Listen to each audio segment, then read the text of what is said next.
Hey everybody, I'm here with Danielle Shefferly, a trainer at Pulse Fitness in Iron Ridge, which is near Ferndale and Royal Oak in Michigan. Hi Danielle. Hi, Renee. Thanks for talking to me. Oh, I'm so delighted you were willing to take some time out of your busy schedule. I know that you got a little one at home, you get up early in the mornings and train, you've got an incredibly busy schedule. So thanks again for joining me today. I appreciate it. Thanks, Renee. For you, I'd put you in anywhere. Um, So you are a trainer at Pulse Fitness, and one of the things that I just love about you is that you're open, you're funny. You've gone through a lot of transition in the last, I'd say, 2 years, 2+ years, after having a baby, getting your body back, dealing with some stress and mother issues. And you've also been really open on social media, kind of about some of the day in, day out struggles. So would you share just a little bit about that with us? yeah. So yeah, you're right. So my son's 4 now. I think the biggest catalyst to gaining, I guess, more control of my weight and that balance was not until he was a year plus. So yeah, it's been about maybe 2 to 3 years. And even then I've still kind of wavered up and down. I think the biggest thing was finally getting control of what I was eating. It helped me from there. And then I've been able to kind of maintain a little bit. I follow this line, but it's still been a struggle, and I'd like to be open and honest about it because it helps me.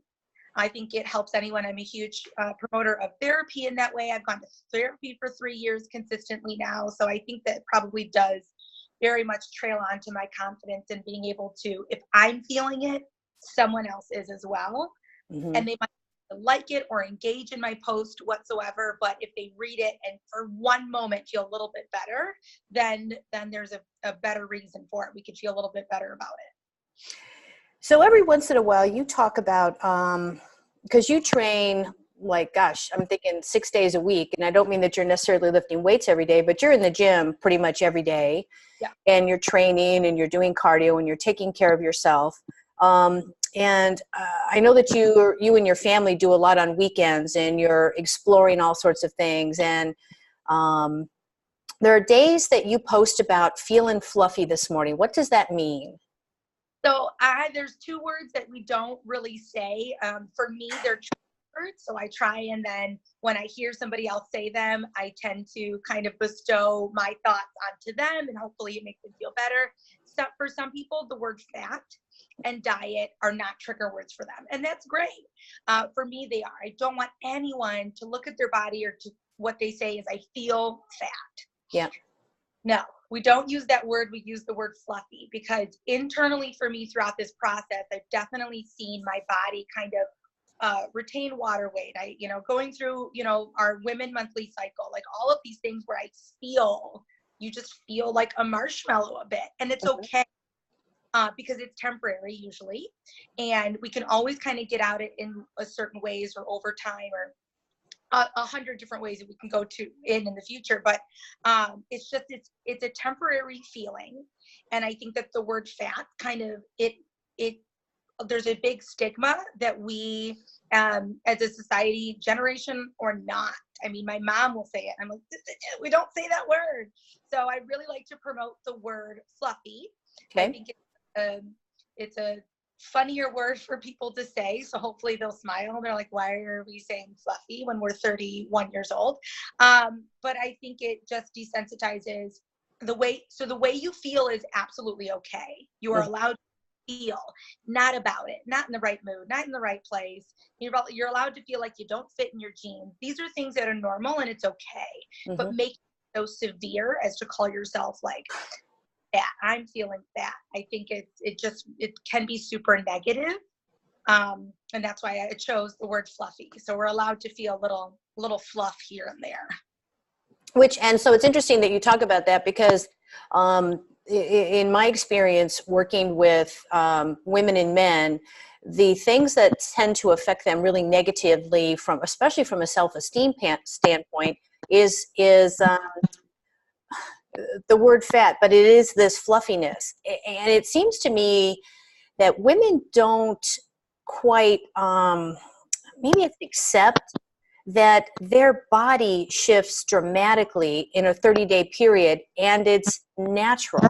Yeah. Right? You're supposed to fluctuate. After you work out, your muscles are all swollen up. You're puffier. My wrists are puffier after I work out. It doesn't mean I've suddenly gained weight or I'm fat. It's a natural process of what's happening in your body. And women tend to they just tend to beat themselves up so much more than men do. It's like they almost don't understand the natural cycle. Right. Yeah, I do. I think it's mainly women that I speak to, so I have the most experience. I'm sure your experience is much broader when it comes to men, but I can definitely see how that, like, I mean, my husband rarely ever complains about feeling fat, where I'm like, every meal or something, I know that my body can change my mood, everything. So usually when I'm having a conversation with a woman, if they'll allow me to like feed onto them when it comes to that word fat, I tend to go into this tangent about what fluffy is. Mm-hmm. And I usually say this to them. I say, can you tell me right now 3 things that you don't like about yourself, before they go on, because they're like ready to go. Right. Could you have the same exact response if I said, tell me 3 positive things about yourself? It takes them a second. They're either not prepared for that question. They cannot think of 3 things. And so it's a big circle of like, you're sitting there, you're like, oh, I feel so fat. And, you know, again, some people don't have that stigma with that word. They can walk along the day and just go, I feel fat in those jeans. I'm going to wear the next ones and move on. And that's great. But most women just really bog down to that terminology. Yep. And we're so critical of ourselves. Mm-hmm. It's insane, because we are like the most powerful thing in the world, day to day, moment to moment, mother, you're childless, anything. If you are a woman, I think you are phenomenal. And so it takes a little bit to like blossom out of some people. And they're like, and I'm like, yeah, that's it. I mean, if you sit there and you so easily called yourself fat, and you so easily said, you know, this is sticking out and I don't like this, and that shirt's stupid, then we choose a different shirt. But don't forget, you also gave birth to a child, which is a phenomenal milestone that a lot of people don't even get. And don't forget that you can also do 7 push-ups. Last week you did 5. So it's a lot of my job, and I've always been like this, is really reminding people it's a mentality shift, which is almost as hard sometimes as everything else, how you work out. So we're going to come back to something else that you said later. We're going to talk about that word diet later on, because that's really also another trigger word for a lot of people.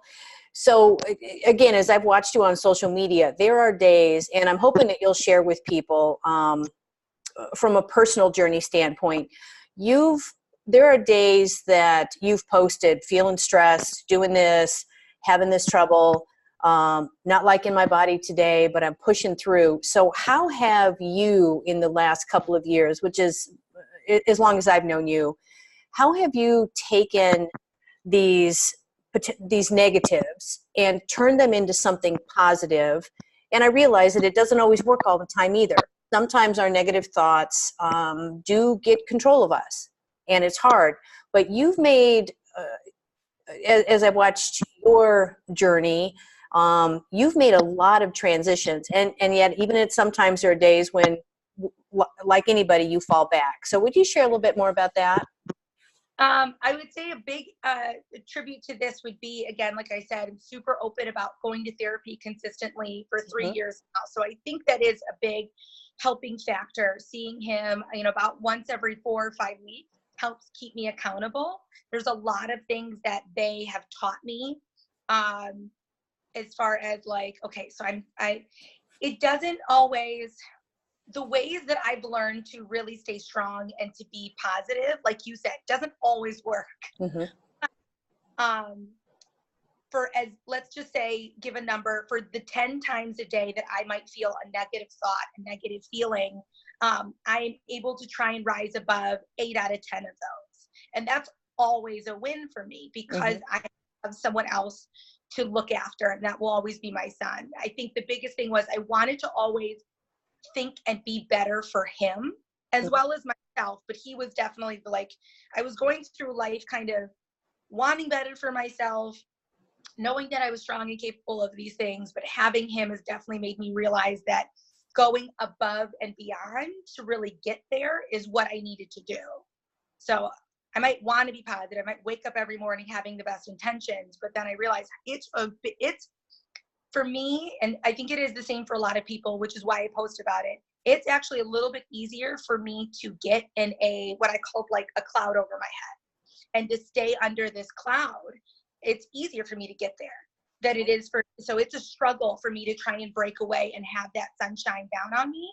So I attribute everything to therapy and to my son wanting to better myself every single day. And again, it doesn't always happen, but it's the effort that counts. I tell a couple of my moms all the time, I love all women, but my mom friends I relate to so much more because I've been a strong woman, but I've never known how strong my mom was until I became a mom. And I was like, oh my God, you're keeping a human alive?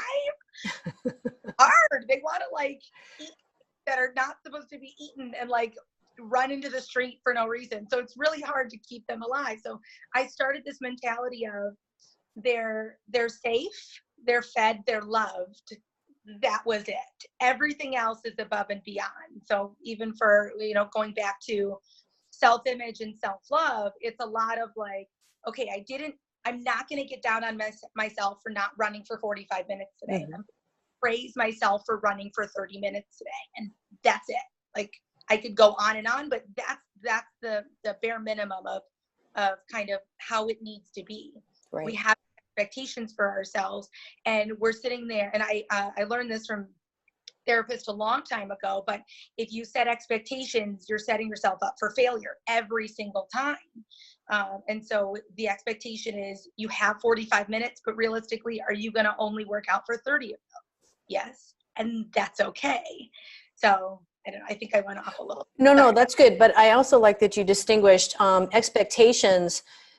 Expectations are very, very different than goals, right? Because expectations are often about something that is unsaid or filtered or something that comes from a different part of our brain that we think we should be doing versus a deliberate action.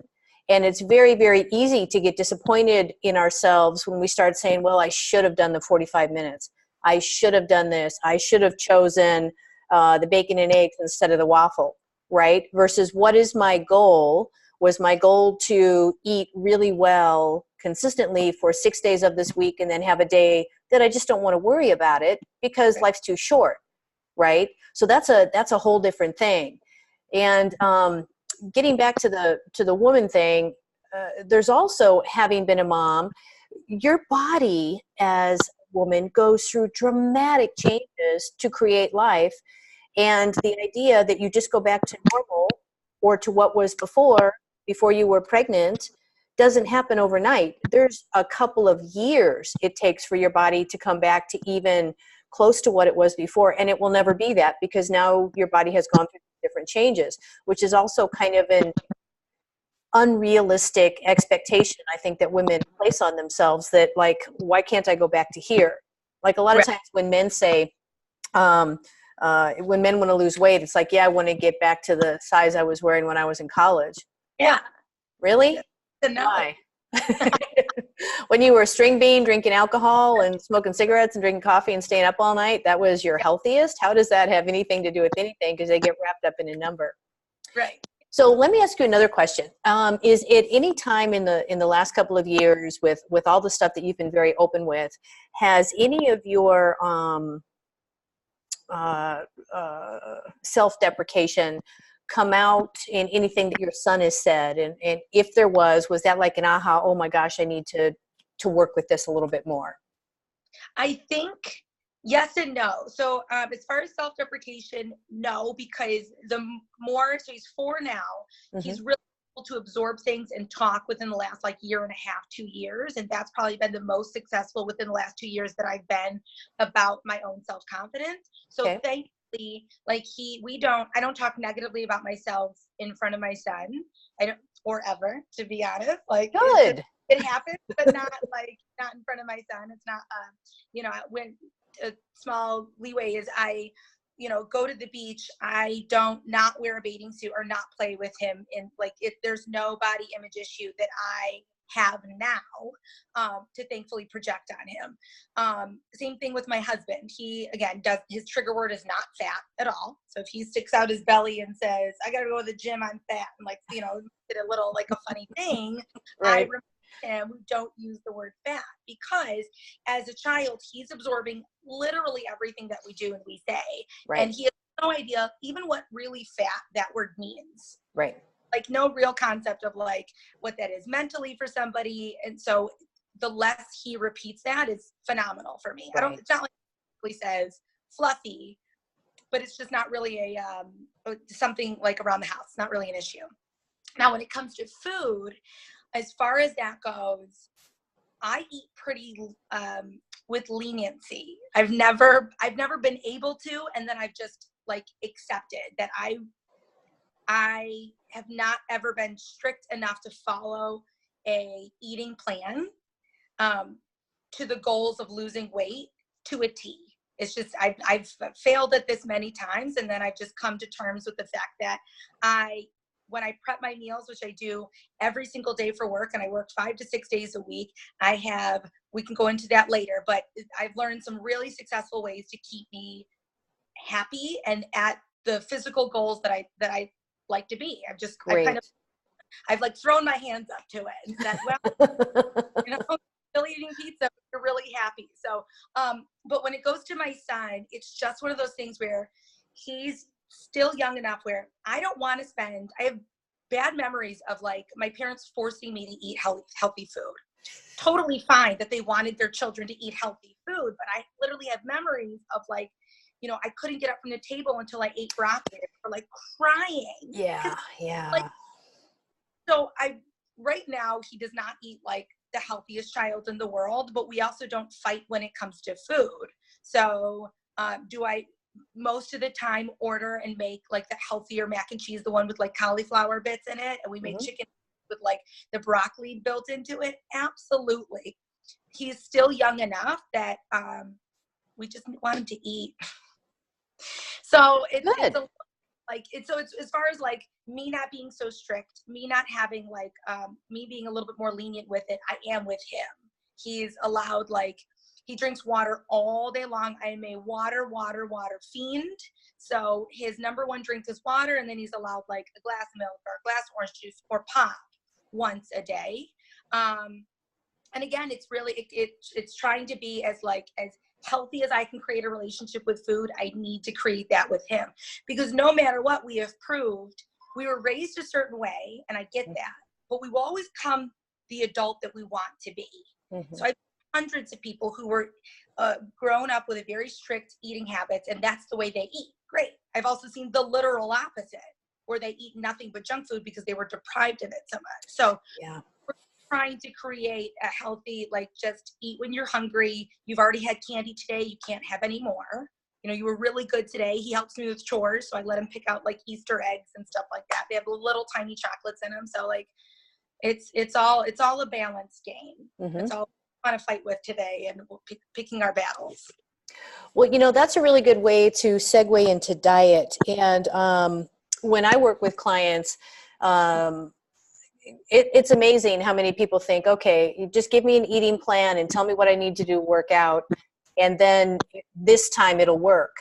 And the truth is it doesn't, because all that information is out there for free.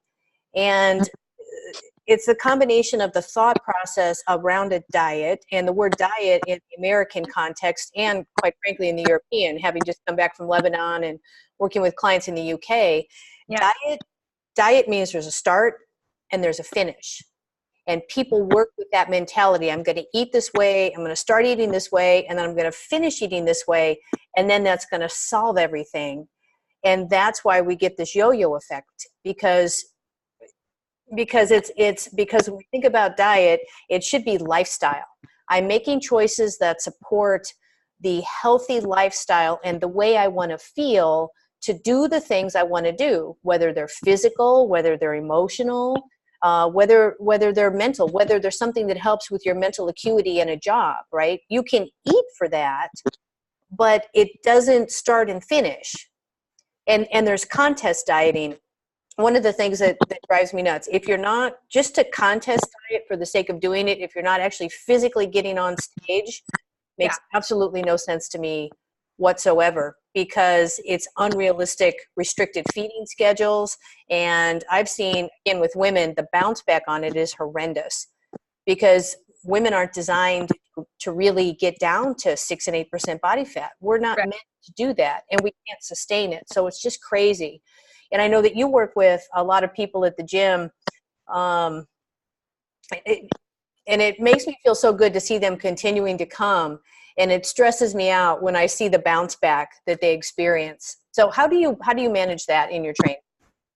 I'd say, are you specifically talking about people you know that have done competitions, or are you saying you've seen anybody kind of? In general, there are some people who, and I'm painting a broad swath here. There are some people who they continue to work out and they continue to do things, but their body doesn't change, other than they stay in a space. And when I think about that from a diet standpoint, I'm just going to exercise enough so that I don't, even if my body doesn't change, it doesn't get any worse. And I'm wondering, how do you work with people like that? So I'll go to the first thing that you said about diet and how some are unsuccessful, and then it'll just go streamline into that answer, which is, if you want it, you'll get it. So the same thing that you said, I could serve you all of the answers on a silver platter, but if you don't want it enough, you're not going to do anything successful with this that you wouldn't with the other information that you got, and the 7th time you tried it, and the 14th year that you're into this, and I'm going to start again, and it's a new year, new summer, all of that. So with our clients, I really, really try and preach what we were talking about, what I post about, which is finding a balanced life. If most women, even in 30 days, they yo-yo. Most men do, we tend to do it in the winter, more holiday parties. We're a little less outside active, things like that. But in general, if most people tell me that I want abs in 30 days, or there's another client specifically, obviously I won't mention their name, but they talk about the diets that they're on. And the moment they say that word, I really have to play, especially when I'm at work, especially when I'm training. I really, really have to make sure that I'm replying appropriately. Mm-hmm. Thank you, baby. I knew that was going to happen. That's okay. You want to sit with me? Okay. You just got to be quiet, okay? Because I don't want anyone to feel uncomfortable. This is my 4-year-old. Can you say hi, Miss Renee? Hi. Hi, nice to see you. All right, you can go back now. Thank you. Okay, bless you. Bless you. All right, Mama's going to keep talking, okay? You play whatever you want, whatever, as long as it's quiet. That's not gonna be. So when I kind of preach what I preach, I really make sure, because they're on it and they've been on it for a very long time, and they'll admit probably maybe a little bit versus what they're actually doing, about how they're they'll even say, I've had clients say like, oh, I just binge ate all weekend, and I'm like, oh my God, we have fine. So the point is, what I really try and preach is sustainability. Yep. No matter what, I said, I could give you a diet plan, and like you said, you could literally Google one, and you can get one for free that's made up by a computer. You can pay someone else hundreds and hundreds of dollars, but especially from the internet and from a computer, there's like no accountability whatsoever. Right. So, and I have another one of my clients who's been on an incredibly successful weight loss journey, and the pride that she has is insane. And I will say the biggest factor is consistency. And when I met her, I was like, all right, so I'm gonna have to talk to her about these things, to touch base with her, keep her accountable.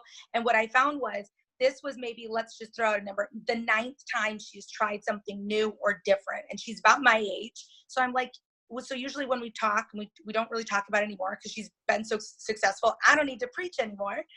Just praise her, thankfully. But I've said to her, you don't need me to tell you what to do. You have to take bits and pieces of the things that have worked and put it all together to be so custom for you that you hold yourself accountable. And that's it. We have a phenomenal trainer. You know him, Jake, who now does the nutrition programs at the gym, and it was awesome what he said. We had a team meeting last Sunday, and Savannah asked him, what do you really portray? What's your style? What's your theme when you come up with these nutrition programs? And he said the best answer, which was, I don't care if you're vegan, if you don't eat steak, if you won't eat this, if you know, all of these styles and forms of eating. He said, I will make a custom plan for you, because ultimately it's about calorie deficit and depending on your goals and stuff. And I thought, that's the best. It has to be custom, because if I tell you I don't like broccoli, it's a negative for me, you won't find me. He'll find another fiber, something else to replace it. And it's wonderful, because that's it. You have to cut, paste, and mold to you, because if you're not finding success in you conforming to something else, then you push it aside and you try something different. So, and that's a big part of the restricted dieting plans in general. And I'm gonna name Weight Watchers for an example. So many people who've done Weight Watchers have lost weight and gained weight and lost weight and gained weight. And the reason is they are supposed to eat specific things at these specific times, and it is a diet. And when they go off of this, it's been this pre-packaged concept of this is the way you're going to eat, and you're going to count points, and you're going to do this, but they don't actually learn to make these choices themselves. And so when they go off, there's a transition that's lost about how to make choices that sustain you. And it just, I feel so bad for people who have this constant roller coaster, because it's so bad for their self-esteem as well as their longevity and the quality of their life at any given time. Not to mention the emotional component. Oh, right. Yeah. Emotional eating, all of it's just like all streamlined into one. So, yeah. And environment too. I mean, if you're going to deprive yourself of a social life because you cannot not drink the beer or go out and then not have, Taco Bell at 2 a.m. or like whatever these things some people like, well, if I go out, I'm going to drink beer because that's all I drink. And then once I'm drunk enough, I'm going to get Taco Bell. And then when I'm hungover, that's a vicious cycle that people will get into. Well, they'll either do that and, binge eat or go off the deep end or however you want to look at it, or they'll not go on to social events. Yeah. And that's where it's like, that's the biggest thing that I'll preach to myself and to anybody else is find the balance, learn how to, you're right. Don't go out if you think for the next 48 hours, you're going to eat horrible food that you're upset the next day. Yeah. So it's go out and have fun and allow yourself the certain amount of beers to feel, a certain amount of drinks to feel happy and engaged and that you'd like to, and then sit there and, filter out what's going to come next. Know that you have home, you made your own self like nachos, always healthier, things like that. And or if you're drinking beer, that you have enough understanding of food that you can make trade-offs. Okay, so I'm going to drink my carbs. So that means if I'm going to have a hamburger, I'm going to do it without a bun, and I'm not going to eat a gigantic order of fries, right? Because I'm drinking my carbs. And that doesn't mean never have a bun on your hamburger and never have fries. It's about having tools that help you make choices on a regular, sustainable, consistent basis that support what you want to do, not meaning that you can never have ice cream for your whole life, which isn't realistic. Right. Yeah. So one of the, thank you for that. I want to ask you before we sign off, a little bit about the emotional side, because this is one of the things that's, that I just love about you. You've been so honest about your experiences and kind of some of the struggles. What I have found with working with clients, as well as having been somebody who struggled with anorexia and bulimia, for almost, 30 years. And that's with a background in culinary arts and nutrition. But it was still not understanding that a lot of what drives us is emotion. And food, like alcohol, like drugs, like gambling, any sort of addiction, can be used in negative ways. The difference is that we don't need alcohol or gambling or drugs to actually survive, but we need to be able to eat food on a daily basis. So this emotional struggle with food, especially something that gives us this instant gratification, becomes compounded dramatically because you can't live without it.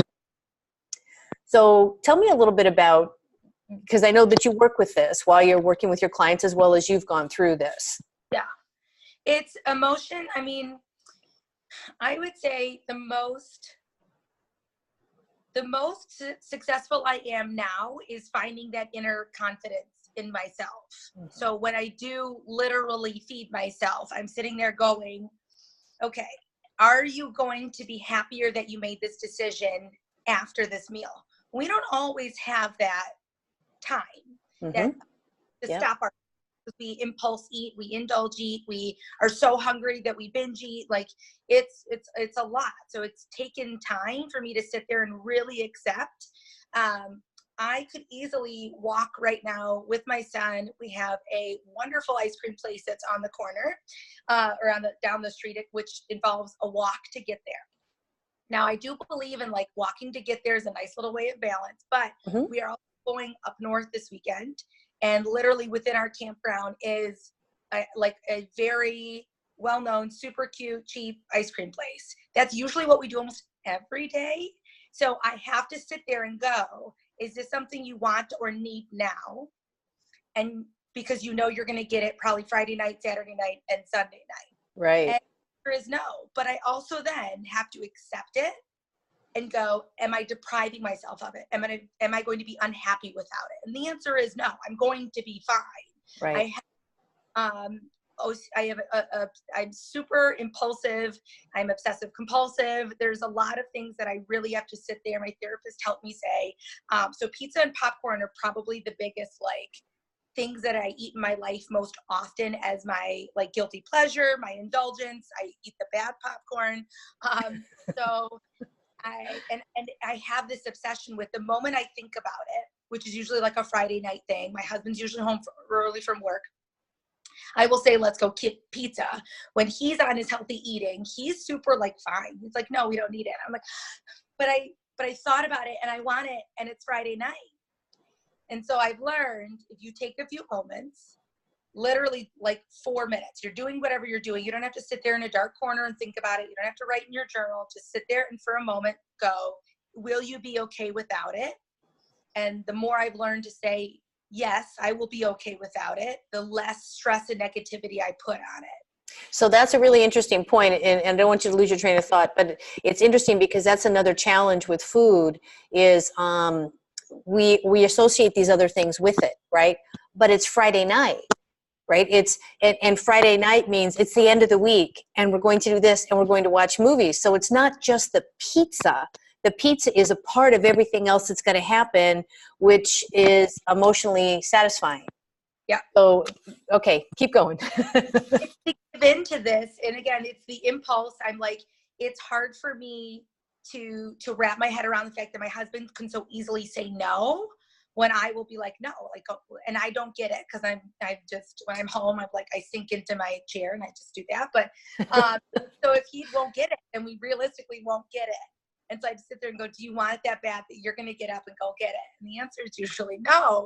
But it's taken a while for me to really sit back and dive into the acceptance of, in the end, if I chose to say, yes, you know what, I want pizza, I then now really have to go into the next stage, which is don't be mad at yourself for now deciding to have pizza. There you Because go. I probably up until recently, I would say in the last few months, probably because of the meal plan. I've been on this like little meal plan since I think November of last year.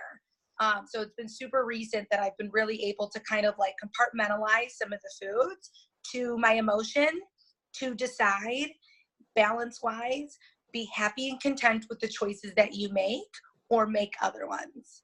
And There you that's where like the long end goal of it is, if I have 4 slices of pizza, I don't always feel the best about myself afterwards. So either choose to live without, which like day to day, not never. I'll never not eat pizza.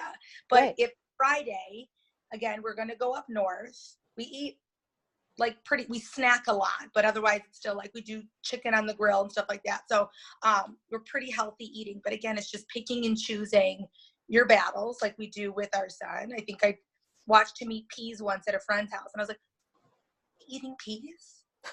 Got peas for him at home, has not touched him. Like my low battery thing is going on.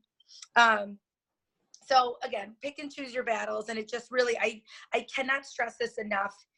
A lot of people will be like, oh, what are two of my clients? It's so funny. One has wine and cookies, and the other one said something like, well, I'm going to go to a baseball game and have beer and brownies or something like that. And I go, just to let you know, that's okay. You are absolutely okay as long as you've chosen to have consumed these things. You are then okay with yourself post meal. Don't be mad at yourself for having that. You chose to have it. And that's why I think like taking those few minutes of really sitting there and thinking and going like, do I really want that pizza? Do I really need that pizza?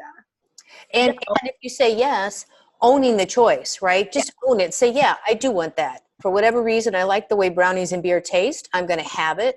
I'm going to enjoy it versus the whole time you're eating it. And a lot of times people will try and eat it real quick, right, to get through it.